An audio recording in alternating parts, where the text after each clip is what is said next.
Hello. Olá, todo mundo. Vou dar as boas-vindas em português, mas a gente já vai passar para inglês.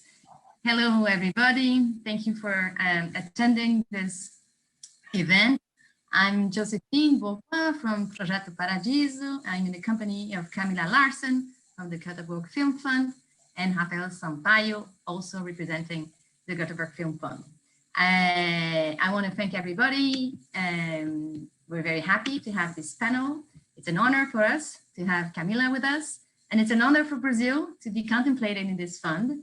That came as a very, very exciting news. Hence, the number of people who have subscribed to attend this event today, more than 450 inscriptions. So we're very happy. This proves that I think you hit the spot. And I'll just say a very quick few words about who we are, and then I'll hand it over to you, Camilla, to present the Göteborg Film Fund. Then Rafael will speak a little bit, and we'll have, of course, a Q&A section. If you don't feel comfortable writing your question in English, you can write it in Portuguese, and we'll translate it for Camilla and Rafael. So Projeto Paradiso is a member of, a partner of the Show Me the Fund initiative, together with Cinema do Brasil and Brazilian Content. I want to thank actually Brazilian Content, who is helping us with the technology behind this Zoom webinar. We put together, the three of us, this initiative, Show Me the Fund, last year, when it became very clear that funding, local, national, public funding for Brazilian movies was becoming scarce, to say the least, and we needed to diversify the kinds of the financing streaks and resources that we could use to keep our cinematography going, which is really fundamental. So we decided to research and bring the result of that research to the broad industry, the national industry, about where is the money, show me the fund. And so we researched 50 opportunities for series and films, fictions and documentaries that would be open for any stage from development to production, post-production. And this became a PDF that people could download. We had more than 6,000 downloads pretty much quickly. And then this became a website, showmethefund.co, where you can research, you can search, you can save your favorite funds, you can check the deadlines. So it's supposed to be a tool for producers. I want to thank Rafael here, because when your fund was launched, he is the one who proposed that we would do this together, this kind of, live event where you could tell us more about this initiative. So I want to thank Rafa for this bridge that he built. And I think it makes a lot of sense, because what we do is really provide information so that producers, writers, distributors can have access to the kind of opportunities that you now are putting together and putting forward for a country like Brazil, who is now in great need of this help. So I want to thank you for having considered Brazil. I think it's wonderful. There's only 4 countries that are that will be, receiving this amazing help and fund. And so I'll hand it over to you, Camilla, so that you can tell us, how did that happen? Where does that come from? And how can we participate as Brazilian filmmakers and producers to make the most out of this amazing opportunity that was granted to us in Brazil. So Camilla, you have the floor. Okay, thank you. And firstly, thank you so much for inviting us to be here. I mean, it's really important to spread the word, and this seems to be a really, really good way, since there are so many people attending. So yes, I think I'm going to start to say a few words about the Göteborg Film Festival to start with. Göteborg is the largest film festival in the Nordic countries, and the festival started in 1979 already. So the upcoming festival will be the 45th festival. And every year we have around 160,000 tickets sold, a normal year that is. Last year wasn't normal. And we screen around 400 films. And each year the festival selection committee normally travels around the world to find films from all over the world to bring back to the audience in Göteborg. And of course, due to the pandemic, the last festival, which was in January, February this year, went digital. Most of it, at least. Maybe some of you read about that we had this screening on a deserted island for one person who stayed there for a week. It became worldwide news, actually. We didn't expect that, but that was really nice. And for the upcoming festival, then, we are now working on a hybrid version, but as everybody else, it's hard. We don't know anything yet, but we realized that so many people wanted to be part of the digital festival. So now we cannot go back to only a physical festival again. So we have to find kind of a mix. Yeah, and maybe some of you at least also know that we had a focus on Brazil for the festival 2020, which was very popular, and that was really a great year for Brazilian film as well. We screened, among other films, Bacurau and The Invisible Life of Eurídice Gusmão, which were both very, very popular, of course, at the festival. So we've been having, of course, this interest in Brazilian film. And as Jonas, our artistic director, said the other day, because we did this interview, that it's really top-notch right now, at the same time as it is like in a big crisis one way, but it's really in a good place another way. And that's also why we are very interested in Brazilian film at the moment. But between 1998 and 2011, the Göteborg Festival actually operated an international film fund, which was then called the Göteborg International Film Festival Film Fund, a very long and complicated name. And we then supported development, post-production, distribution, as well as educational initiatives and technical hubs, etc. And it was then financed by SIDA, the Swedish International Development Cooperation Agency. And we worked a bit the same way as Hubert Ball's fund at the Rotterdam Festival.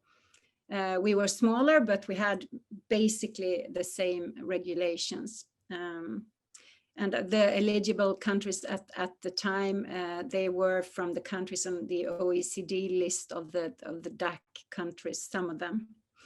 But then in 2011, we had to close that fund down because of changed policies within SIDA. They didn't work with culture anymore for their development work. So we had, unfortunately, we had to close down.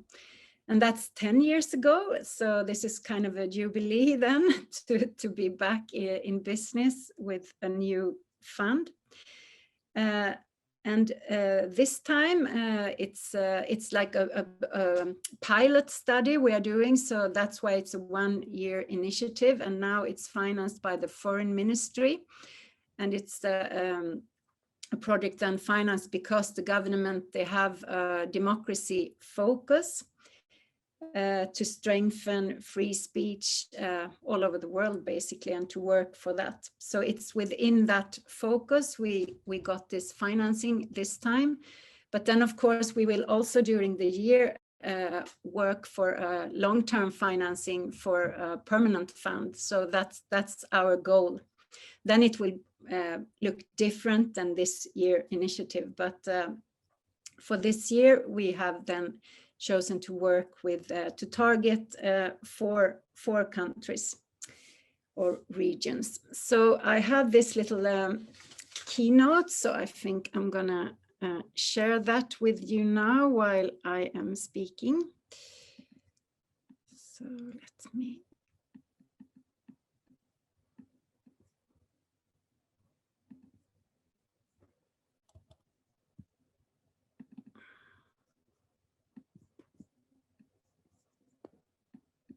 Okay.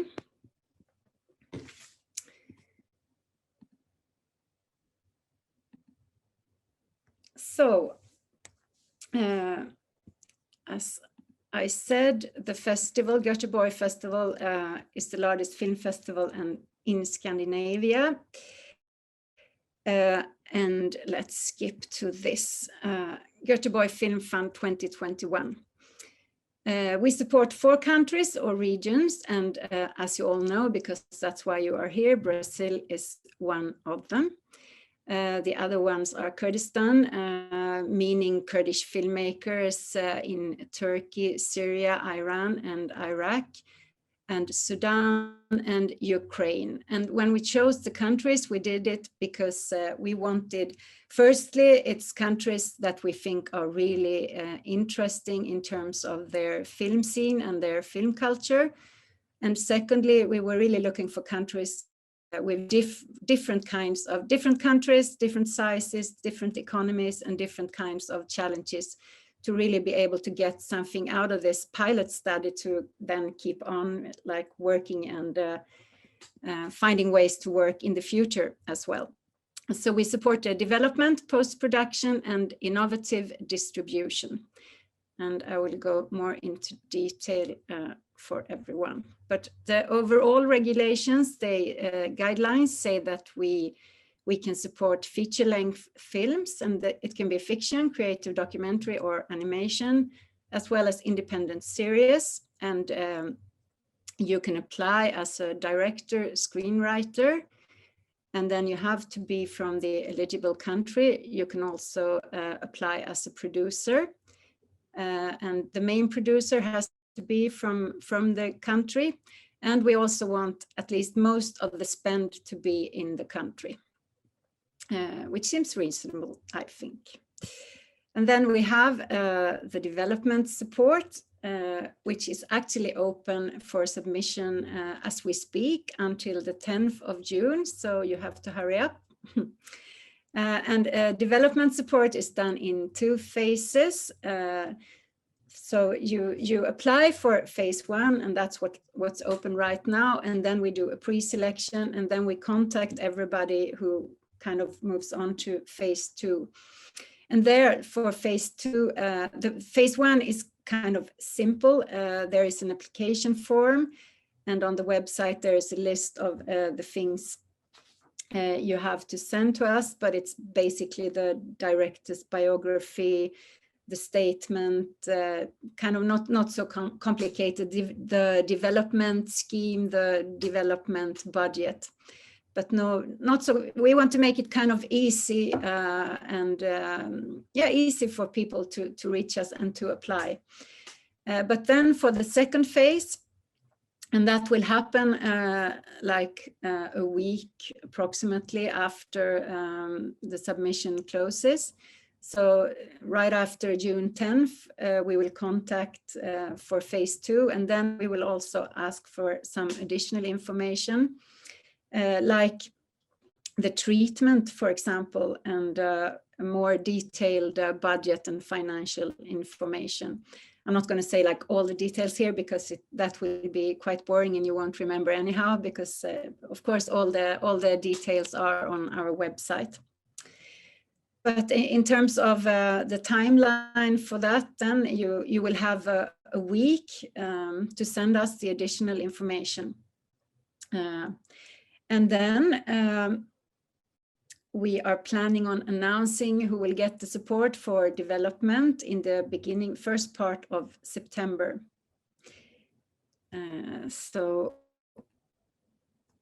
Okay, that was this. The second one, which is also open right now, is the post-production support. Also stays open until June 10th.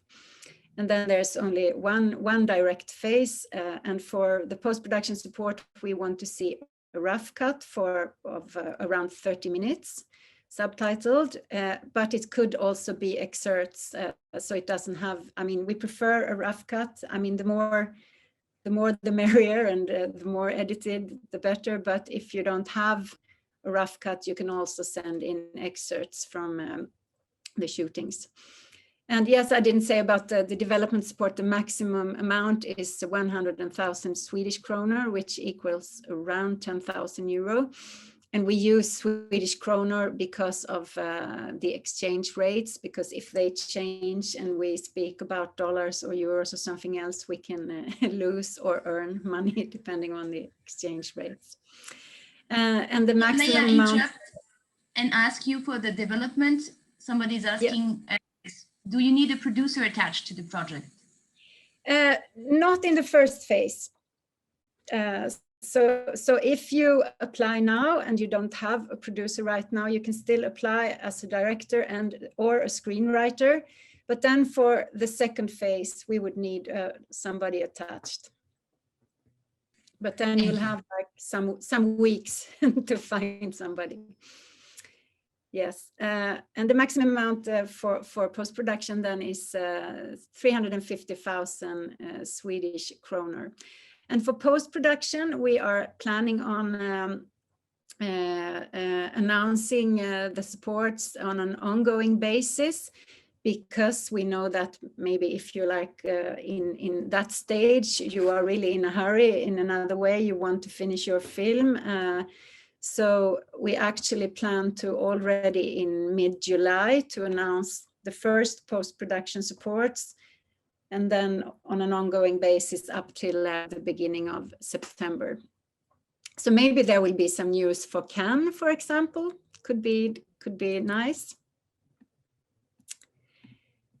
And then we have the innovative distribution support, which is the one that is like hardest to describe. This is also a result of what has happened during the pandemic, that it's even harder now to get your films out there.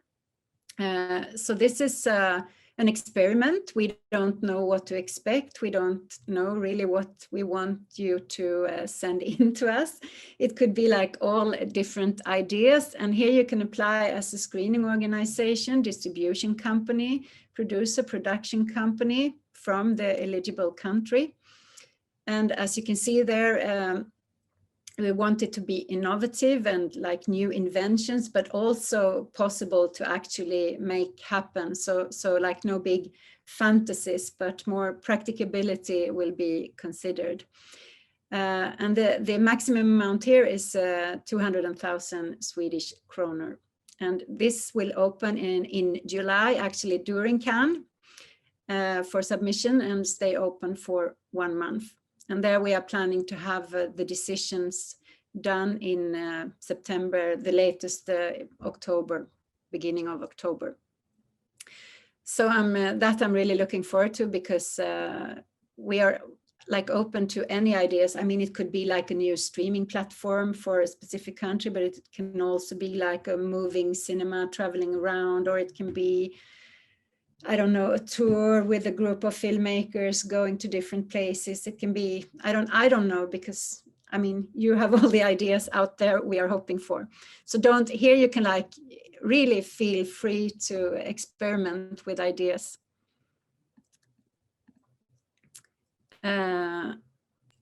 Yeah, that was. Camilla, I'll take this opportunity to remember everybody to submit their questions via the Q&A section and not via the chat. Pessoal, por favor, usar o Q&A para fazer as suas perguntas e não usar o chat. Obrigada. Yes, Camilla. And here you see our contacts, as well as the website göteborgfilmfestival.se. But I also want to say then that you can be like an experienced filmmaker, but you can also be new. We are like looking for everything, I would say. Of course, we want to support experienced filmmakers, but we also want to find the new ones, the new talents. And then what do we ask back from you then? To be mentioned with the logo in credits of the films or in all printed material. And for development and post, we want to have the right, if we want to screen the film at the festival without any screening fees involved. And it could be a world premiere, it could be a Scandinavian premiere, but at least a Swedish premiere.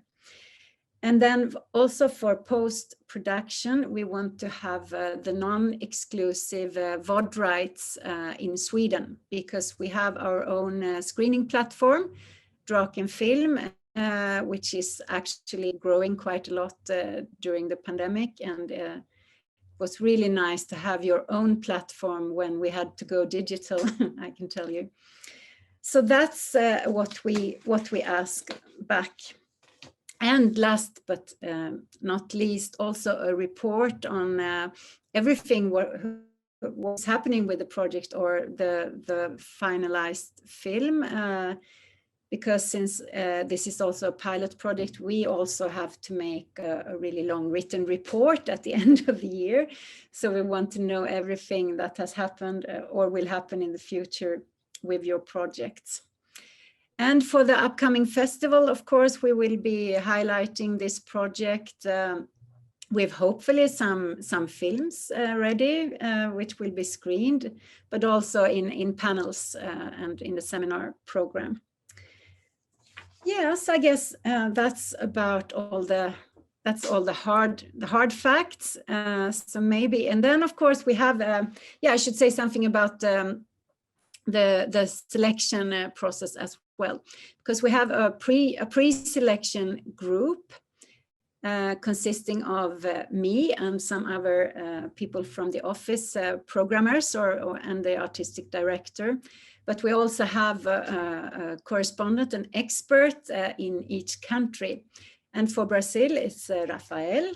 And I'm really so happy that he's with us, because we really, we cannot only sit here in Sweden and think we know everything. We need people everywhere in the world to help us. So we got in contact with Rafael. So maybe you should say something about yourself, Rafael, and why you want to be part of this. You couldn't have chosen a better person. I just want to say that. Thank you, Josephine, and thank you, Camilla. Thank you, everyone. It's good to see the room full of people and professionals. So let's see. When the festival contacted me, I got really excited and really interested. First, because I think this is quite important initiative for our cinema today. So this is the first thing I would like to say, because as we know, like, we are living some lack of information and some lack of funding at this moment, and I think also the world is living some lack of information about the Brazilian cinema. So I think this is quite important at this moment to tell the world we are still producing, we are still working, and our industry is a bit struggling, but it's continuing. On the other hand, myself, I have a professional path and experience which somehow it's quite connected with the fund and with the selection. As everybody may know, or not everybody, I'm the creator and the director of BrLab, which is this platform here in Brazil for producing development. In the last years, we have been collaborated with many talents, directors, producers during the development of the projects, but also in the last 3-4 years with this rough cut lab, or let's say with projects in post-production, and receiving and following the selections, like receiving each year more and more and more submissions and applications. Like last year, we received almost 600 applications, like 590 applications at BrLab. So when the Göteborg Festival contacted me, I just I cannot say that, but I almost said yes. I'm the right person. I worked for 10 years connecting Brazilian cinema with the international industry at the BrLab. This is what I like to do, what I love to do, what I do every time I can.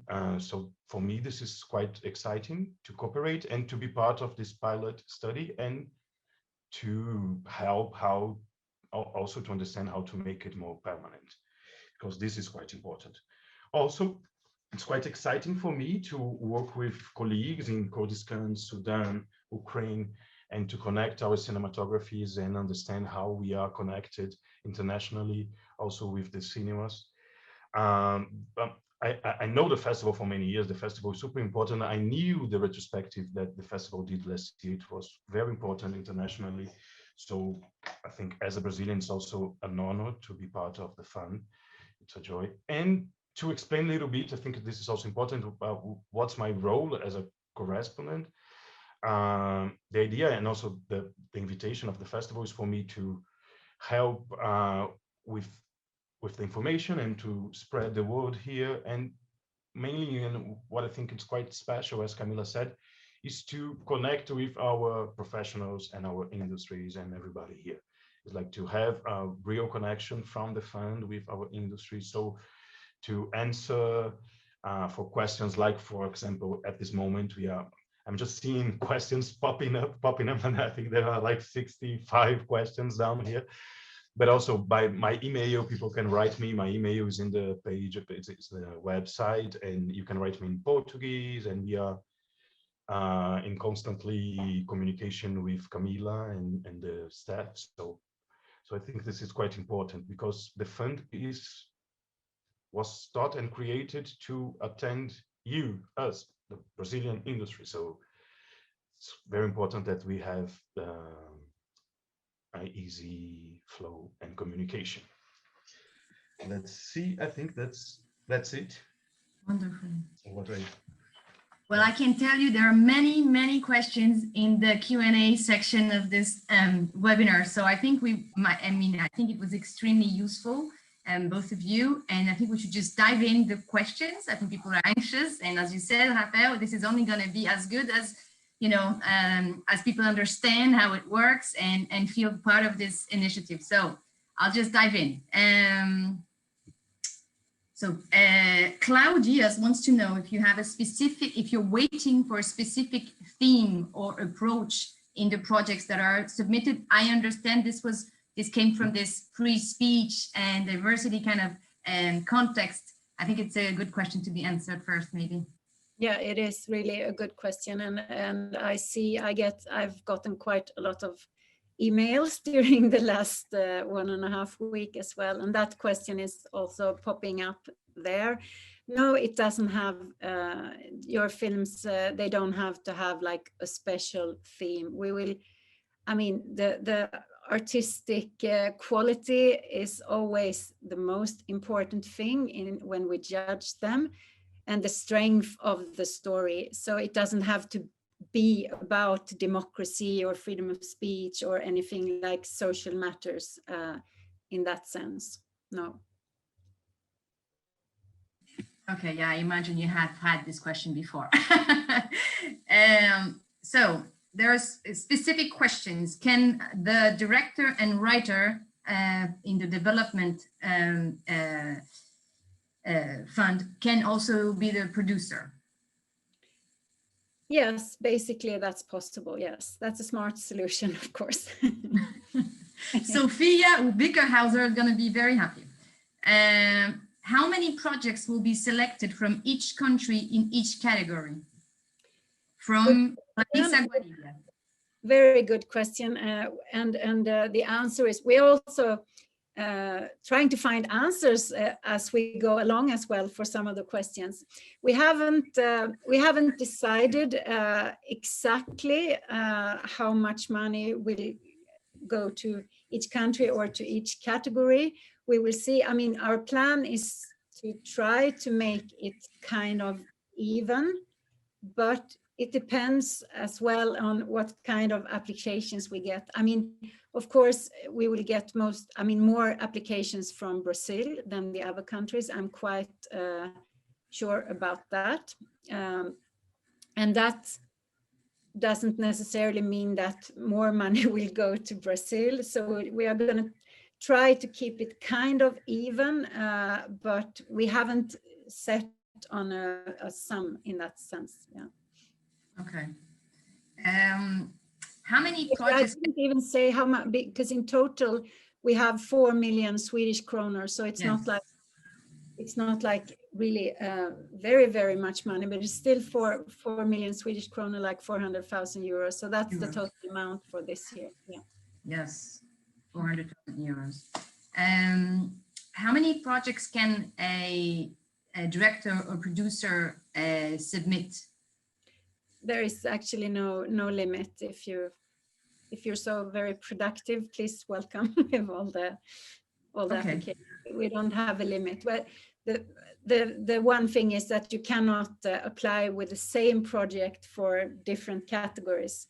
If you try to apply for development and post-production with the same project, that doesn't work. But otherwise, no limits.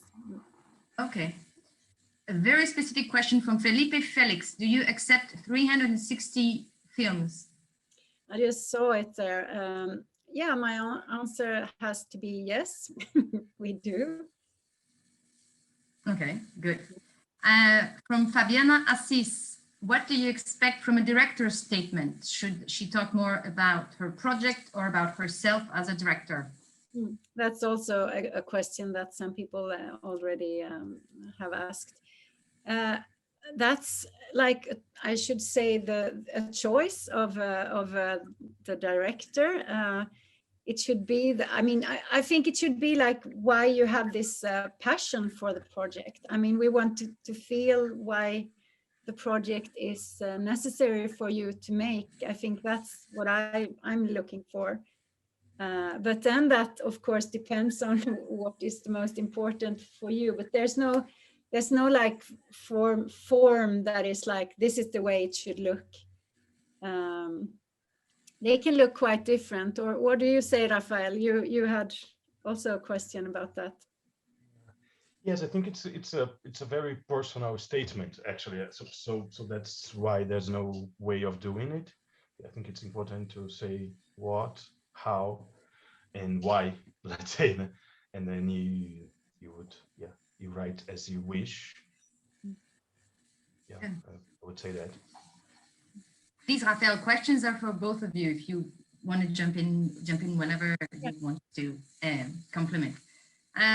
So Resi Kadzarhoto, if the announcement is due in September, when is the actual money getting into the project that are selected in the development phase? And what kind of statement do you ask in terms of proving the use of the money? Actually, I was reading, I can read Portuguese, actually. I speak Spanish, so I can read it so, but if you start speaking, it's more difficult. For development, you will get the money immediately as we sign the contract. For post-production, you will get half of the money when we sign the contract and the other half when the film is ready. And we will then ask for a report where you tell us how you used the money. And that's... It's a narrative report, financial report. Does it have a bureaucracy involved, or are you very much against the bureaucracies like you should? Actually, to be honest, we haven't decided exactly yet, but because this all came also very late, the decision from the foreign ministry. So we were sitting preparing, and then just waiting, and then it all happened. So, but I will say we are very much against a lot of bureaucracy. So it will be very simple, I would say. Sure.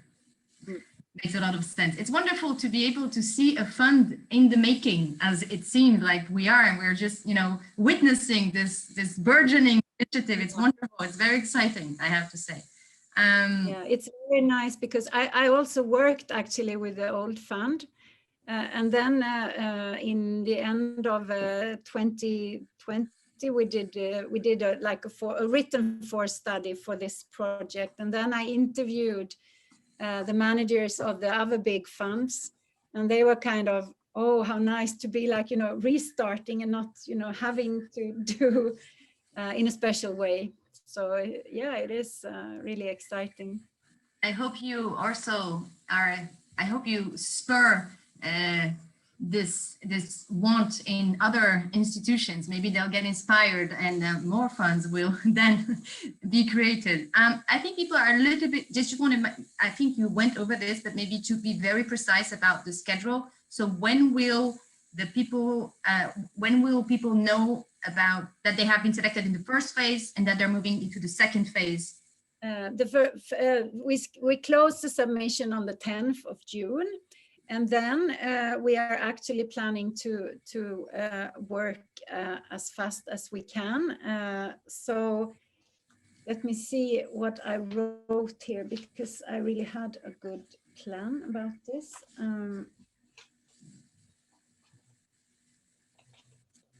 Just hang on a minute.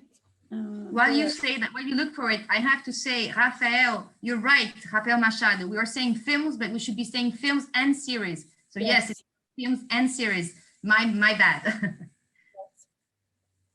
Yeah, but the plan is we close the 10th of June, and then hopefully, well, I guess depending on how many applications we get, because we don't know that. So it's also very hard to plan, because it's really hard to guess how many applications we get. But we hope that we will also, of course, read continuously as applications are coming in. But we hope to like do all the reading during June then, hopefully, and maybe we can get back to people in the beginning of July and ask for the phase 2 material, meaning that we should have the phase 2 material around a week, 7th, 10th of July or something. So that will be, and then the selection, the final selection then will be announced for development in the beginning of September, the latest. At the latest. Okay, I think that was yes. So and it's also because we have the summer coming up in the middle of everything, and there is the Cannes Festival, and then we have to have some vacation, and then we go back to work. Yes, August in Europe is a very special month. Loli Menezes wants to know, she has a movie that has a final cut, but needs additional archive material, some last finalizations and sound. Can she submit for post-production? Yes. It can be in a very advanced stage. Okay, very important. So people are still asking how many projects will be selected in each support, but I understand your answer is we don't know yet. Okay, so people, we don't know yet. You have to go home and do some counting, and you see the maximum amounts for all the. Exactly, we'll do the math at the end. Okay.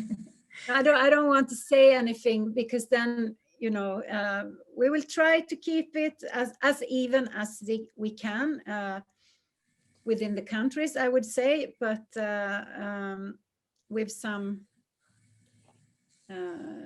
of course, I mean, it won't be exactly the same, but it depends a lot on the submissions as well. You'll have quite many from Brazil. Diego Tavares wants to know if you're open to receive projects of interactive web documentaries. Yes, we are. Yes, they are. That's what's so very nice with this. Since it's a pilot project, we want really to be very, very open, because we also want to see what needs there are and what people are working with. So it's also like an investigation kind of in a way. Great.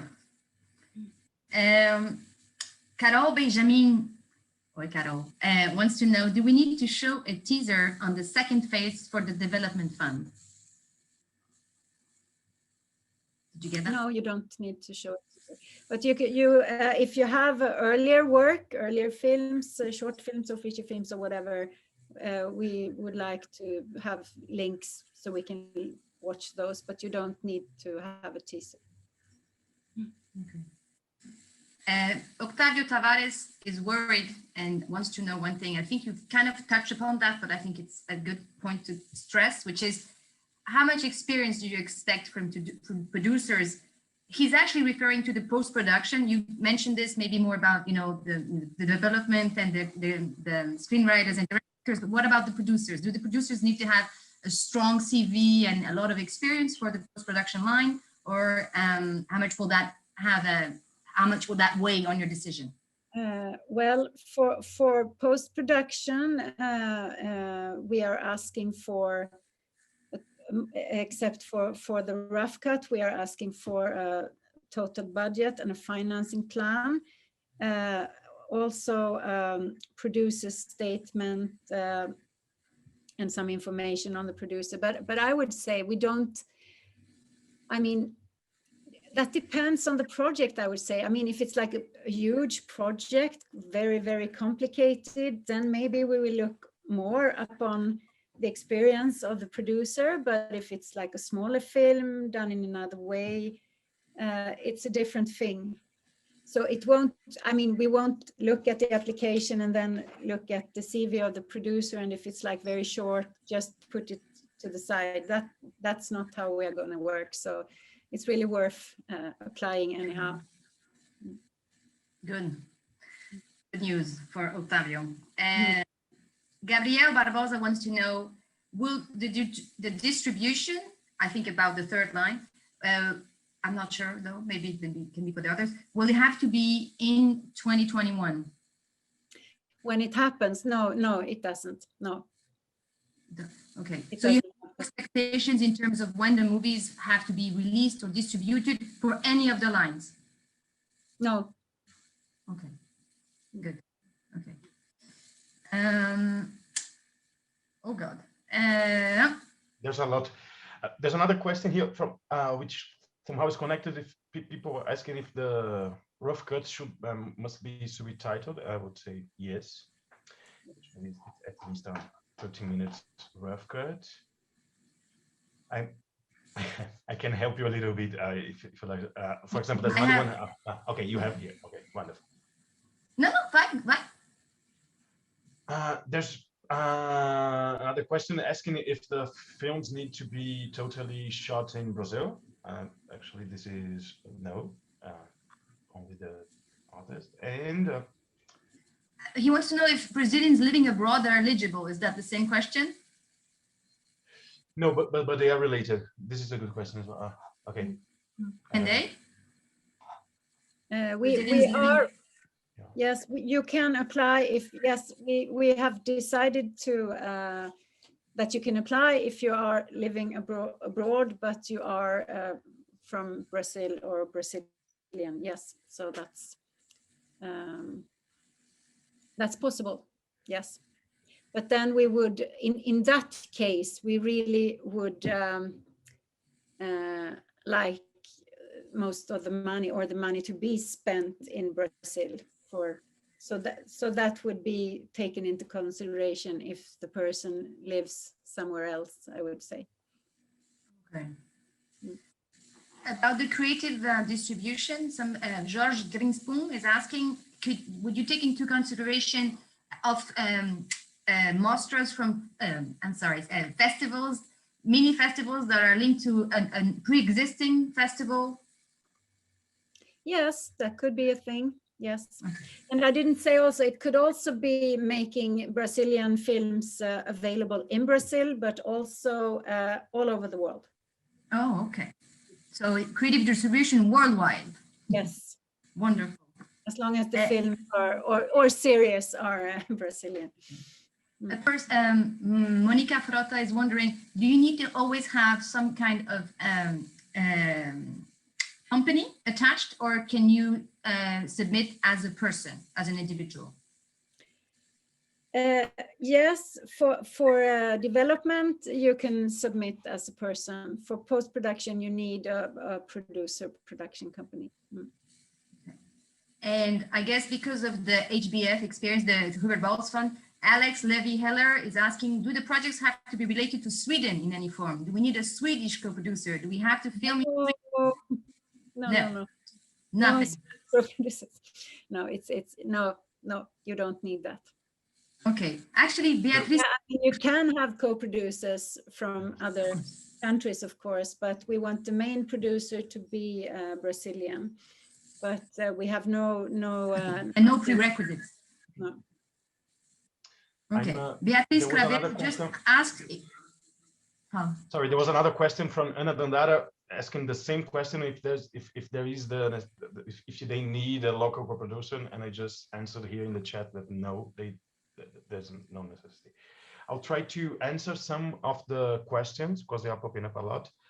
Reading, like only the questions that already has been answered. Like for example, if there's a limit for for submission. So I'm writing down while you ask in the chat.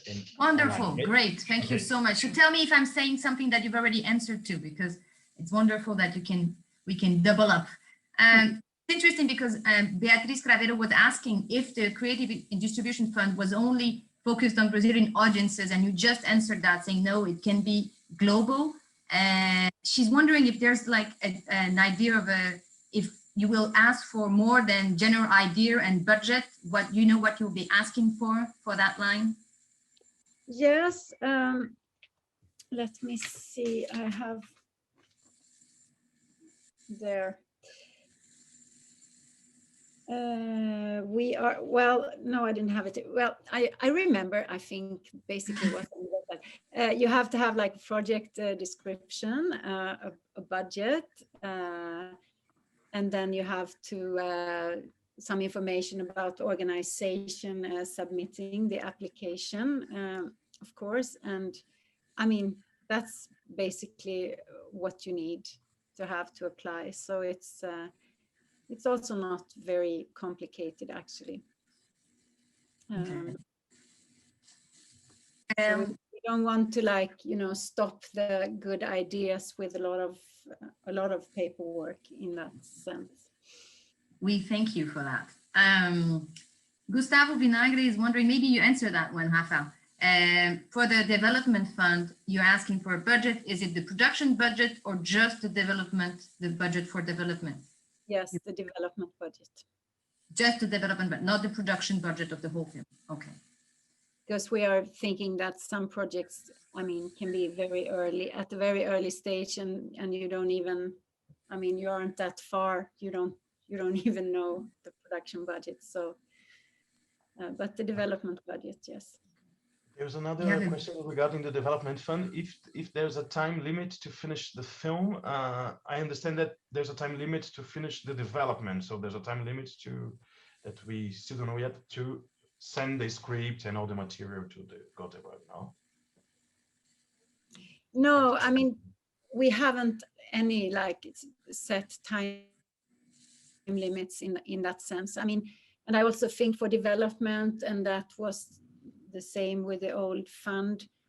I mean, you know how it is, not all films are being made in the world that, start developing, and a lot of scripts are never being filmed, etc. So it would be kind of tough to have this kind of rules, I would say. So no, we don't, and we won't like ask for the money back if you don't finish the film. That's a very interesting point that you just upon. Maybe, Rafa, we are getting a lot of questions about how do I subscribe? So maybe you want to state that again, where is the form, and, the very basic, because people might have joined in a bit later. You want to go back to the very basic information of how, where do you find the form? Yes, you go to our website, which is göteborgfilmfestival.se. And there you find the press release about the fund, and you find all the rules and regulations, and you find specific pages for each support scheme. And then on that page, you can click on the application form and download it. So. Good. I think that was very clear. We have a very specific question, but it might interest more people that are in the same case, so I'll go for it. Marcio Yatsuda is asking, he has an animation series for kids about race, and he wants to know if he can submit the subtitling as post-production, and also you're asking for 30 minutes and he's saying because it's an animation, could it be less? Could it be one episode of 7 minutes? I would say that those the answers to that kind of questions would be like that he has to write a personal email, and then we have to discuss it. Okay. Because it can be like different for different, but yes, in terms of, it sounds for me right now, just getting the question like that, it sounds quite reasonable that could be okay. Yes. Right. So I think, Master, you should write to the email. You want to state the email again, for question? Yes, the question email is info.fund@göteborgfilmfestival.se. Great. I'm sure somebody is kind enough to write that in the chat as we speak. Rafa, tem pergunta aí que você quer fazer? I have more. Não tô te ouvindo, está no mute. Bom, yeah, go on, because I was answering writing. Okay, yeah. Good. So Hayani Rodriguez just wants to make sure that even in the development phase, even if they have some kind of funding from federal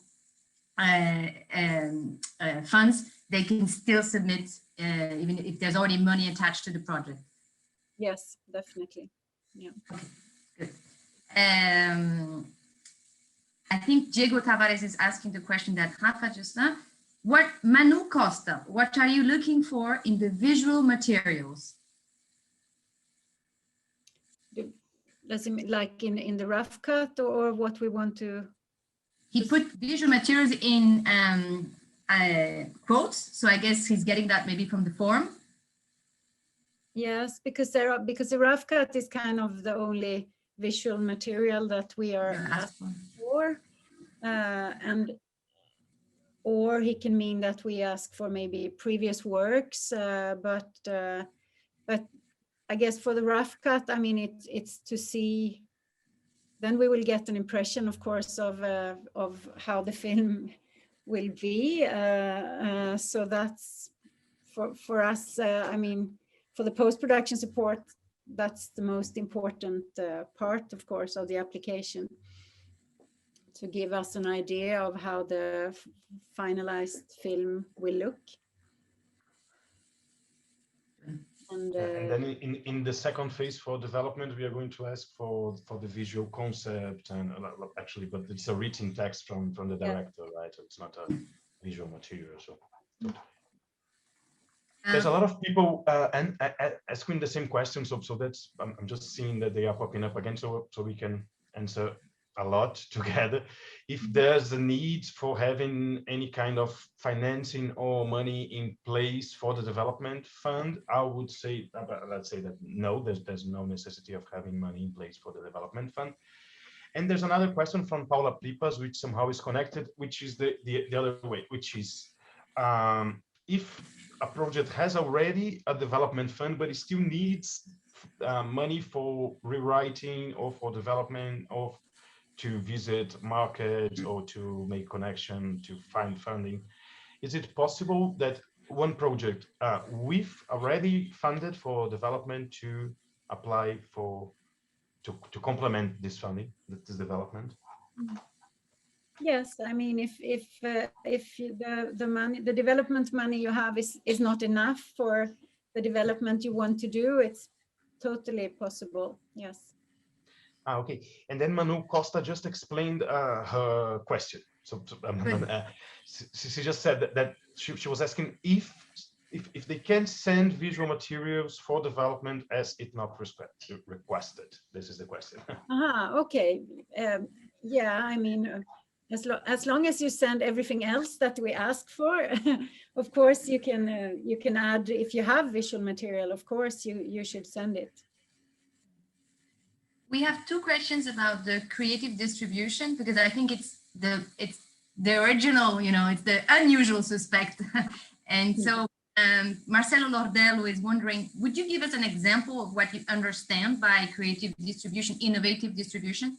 And Raquel Rocha wants to know if it can also, does it have to be the distribution of only Brazilian content, or can it also be the distribution of international films? No, it should be Brazilian content. And I don't like to give examples of it actually, because then maybe people would, I mean, it can be like a touring festival. I just say something now. It can be a tour for directors traveling around talking about their films. It could be, it could also be creating a house, a cinema house, or a place for screening films for children. I don't know. It could, I mean, it can be. Do you have any suggestions, Rafa? I was answering one question. What was the creative distribution, innovative distribution? You want to give an example of what you? If you would apply, what would your idea be? Yeah, I think it's interesting also to explain what is the innovative aspects and how and who we were trying to reach, and why you would need this fund to create an innovative strategy for this moment, actually, as well, I would say, and yeah.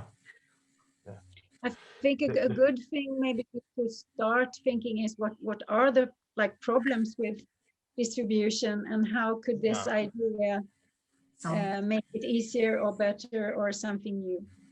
Yeah, asking for example, for distribution companies, there are a lot of innovative distribution projects here in Brazil. I think that are already from the alternative distributions, are also finding ways of showing more films with exhibitors, and this is quite interesting. It's quite interesting that I think as well that the projects could understand the new situation post-pandemic for exhibition, distributing VOD, and then find out what is the innovative aspects that can help the film to be seen for wider audiences. I think that is the point.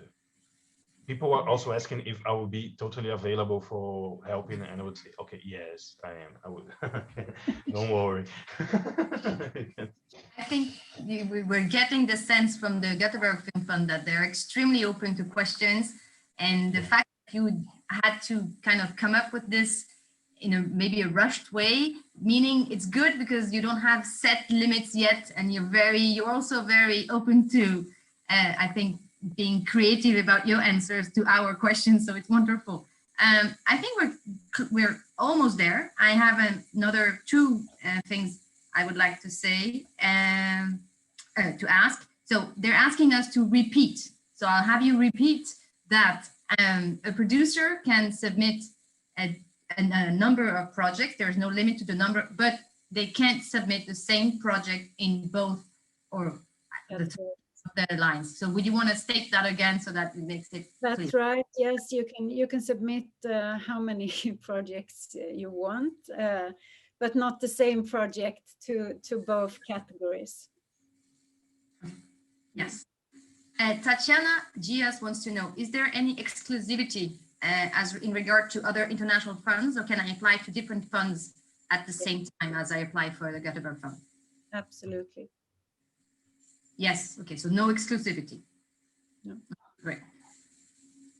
I am out of questions here, so I'm happy because there are many, because I got a selection from the chat. Rafa, you want to take over more questions? Do you think there are things that we need to stress, or are we almost there? I think we are almost there. I was just trying to understand, because there's a lot of questions, trying to understand which are the more incident questions. There's some questions regarding the language. If people asking if they can apply in English, and people asking if they can apply in Portuguese, I would say yes, you need to apply in English. Also, so then Alicia asks here, the script needs to be translated to English, or it can be in Portuguese. It can be in English, but we don't ask for the script, only for the treatment in the second phase, right, Camilla? So Yes. we wouldn't need to translate the script. Then I think that there were some questions regarding the development fund, for example, which somehow is connected with this. If the project has already a script, but it still needs development, can this project apply with this script, like, for example, for rewriting, to reach to a new script, or to development other aspects of the project?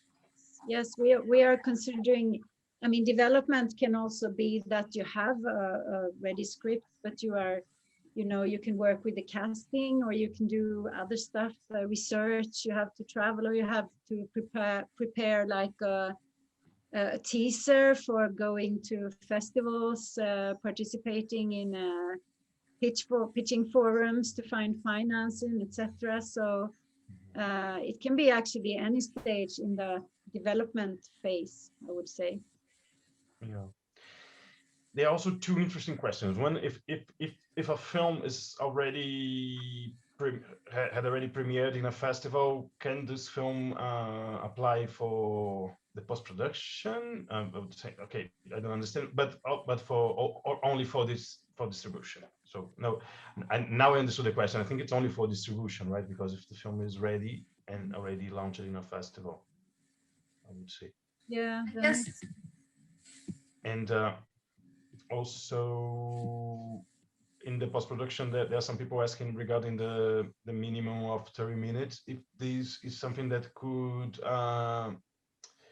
be not good for the selection. Like, would you prefer to receive the whole film?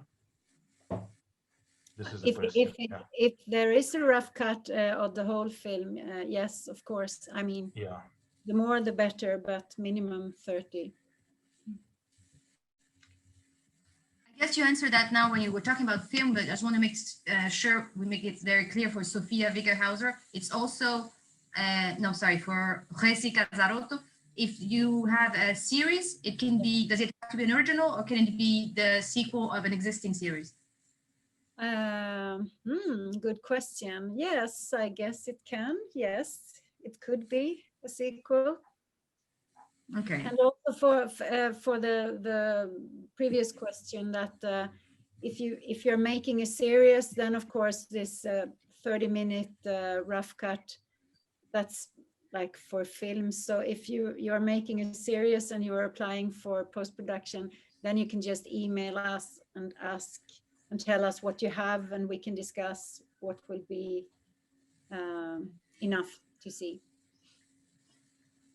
The Sophia Wickerhauser wants to know, if a project is rejected, can it reapply next time? Which would mean there is a next time. So first of all, then we don't know that. I cannot answer that. I'm sorry. We will be rooting for. Know about of course, we really hope that we will find financing for the future. But then if we do, we don't know how that fund will look exactly, because that will depend on who will be financing it and in what way, etc. So, yeah. Good. I think we had scheduled this to last an hour. We are there yet. I think a lot of se pode ter filmagem fora do Brasil. I think questions are still popping in, but so okay, let's go for the last 3 questions maybe. Let Camilla off the hook. So I have one here. Would you repeat about the VOD rights in Sweden? The selected films will automatically be licensed for the fund's platform. For post-production support, we want to have the non-exclusive rights for screening film on our platform, streaming platform, Draken Film, in Sweden only. It's only. Okay. Yes. So I think that's answered. Amanda was very, she said. And then also I might add that if this is a really big problem for somebody because they have a sales agent or somebody, then you talk to us and we won't destroy a good deal for you. Yeah. Good. There are Yeah. some questions about the series, like if they can be documentary series, if there's a format or any kind of this. I would say that it's quite free as well. Absolutely. Yeah. Okay, I think I was told here that they need more explanations about the co-production scheme. I understand there is no requisites about co-production, basically. Yeah. Right, Rafa, you want to make that clear, maybe? Yeah, no, we don't have any. I mean, if you don't have to have a co-producer from Sweden or any European country, but you can have, as long as you have a main producer who is based in Brazil or from Brazil. Yeah, there was also two questions regarding if the minority co-productions, if Brazil can apply as a minority co-producer, and then I would say that it's more complicated because the director and writer must be Brazilian, right? Must be from this eligible country, right? Yes. Yeah. Okay. I think that a great way to, and unless you have another important question, Rafael, I'm done with my list, and I understand we also have a time limit. I think that one of the way that we could go about this is we have saved all the questions that we received in the chat and the Q&A. So we can maybe, Rafa, think about a Q&A after this, where we will kind of, register everything that's been said and maybe answer some question that we haven't answered, even though I really hope we kind of went through all of them because some of them were similar. So maybe we can have a written, a recording of what we just said and send it to people that have participated in the Zoom meeting. So maybe we can make that commitment, I don't know, or let's say not a commitment, it's a suggestion for you. And because I think there were very important questions, but I want to thank both of you because I think you have been extremely eager to answer all of them and very clear in your answers. And also it seems like there will be a great chance and it's a great opportunity. I mean, really, we have to seize it. We have to make, and also do our best. So send the best info and, and best work you have, because this is a once in a, it's a great opportunity at this moment. And we can't just, and not make the most out of it. And I think that it's really great. Also good translations, I would say, because at the end, because this is Go so ahead, important. yeah. Yeah, we have heard from other festivals that sometimes the translations are not really the best. So work on your project, on your application, because on the other side, they're not asking for a lot of bureaucracy. So take the time that you would take to look for all your certidões and blah, blah, blah, and put it into your creative, the creative quality of your submission. I think your application. Make your application the best application possible, because that's the way we can honor this this chance that we get from Göteborg. I mean, it was really amazing that Brazil was a part of those only four countries, and it's also great to be a part of this pilot. We really hope that the quality of the experience will turn it into something more, a long lived experience for many, many years to come. I want to thank everybody. I want to thank the people who have attended and have been so enthusiastic. I want to thank Rafa for this opportunity to have Camilla with us and to promote this encounter. I want to thank Camilla for taking the time to answer all these questions and to be with us. And again, it's an ongoing conversation, I understand. So you'll get a lot of emails, I'm sure, after this. Rafa, I don't even want to think about how many emails you'll get. But I understand you're ready to be a part of this conversation. It's really wonderful. So I just want to thank you again. Thank everybody. And good luck with the applications and the selection. Thank you. And thank you all for listening and watching. It was really a pleasure to be with you. Maybe we will see some of you in Göteborg in the future. Yes. Oh my God, we're wonderful. In the island. I want to say the last thing is I hear that your FAQ on the Göteborg Festival Film Fund page is wonderful. So people, there are a lot of answers on the FAQ site of the Göteborg Festival. So we don't need to be worried about creating more FAQs when there's a very good FAQ on the site of the Göteborg Festival Film Fund page. Rafa, you want the last word? I'll just thank you and say that I'm available for answering and for anything you need. It's a pleasure to be here. Thank you. Boa tarde, obrigado. Boa tarde, obrigada a todos. Tchau. Thank you. Bye.